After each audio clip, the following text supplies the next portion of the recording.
Hey everyone, it's Dawn here. The night before the jury goes into deliberations for Kentucky versus Brooks Houck, as well as Joseph Lawson in the matter of Crystal Rogers. And I'm not a lawyer, and I'm getting my information just like you are from local news stations. And apparently in Kentucky, a person can be guilty of murder as a principal or an accomplice, which is a little bit of a different take. So I'm just going to read out what I believe the jury was read out in instructions today and what they'll be starting to deliberate about tomorrow. So the jury was given what's called thresholds for finding Houck and Lawson guilty, and that happened today before closing arguments. Brooks Houck, the threshold for guilty verdict of murder. The jury has to believe that Houck intentionally killed Crystal Rogers. On a verdict of guilty of complicity to murder, the jury would have to find that beyond a reasonable doubt somebody other than Houck killed Rogers, and prior to that, Houck solicited, commanded, or engaged in a conspiracy with that person to kill Rogers, and that Houck intended for Rogers to be killed.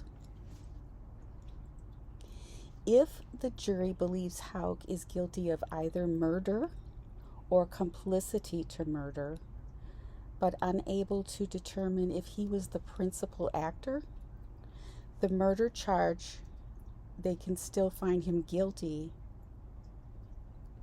of being guilty of murder as an accomplice. So he can be charged guilty of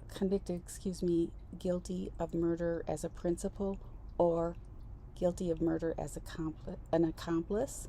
He could or be convicted of complicity to murder as a principal or complicity murder as an accomplice. So there's a little bit of a fine-tuning there in Kentucky, and I think it's actually pretty good. I liked it after I started understanding it.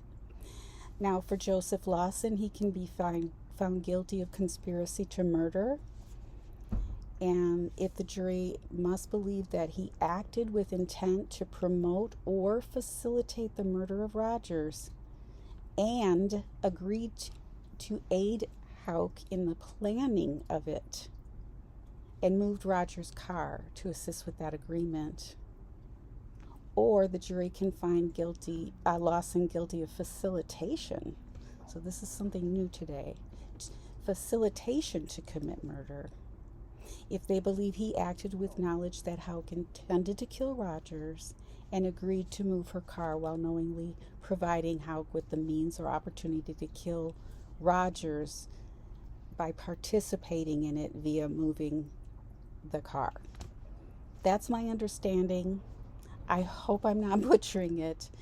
And also, Houck and Lawson are both charged with tampering with evidence. So we're on verdict watch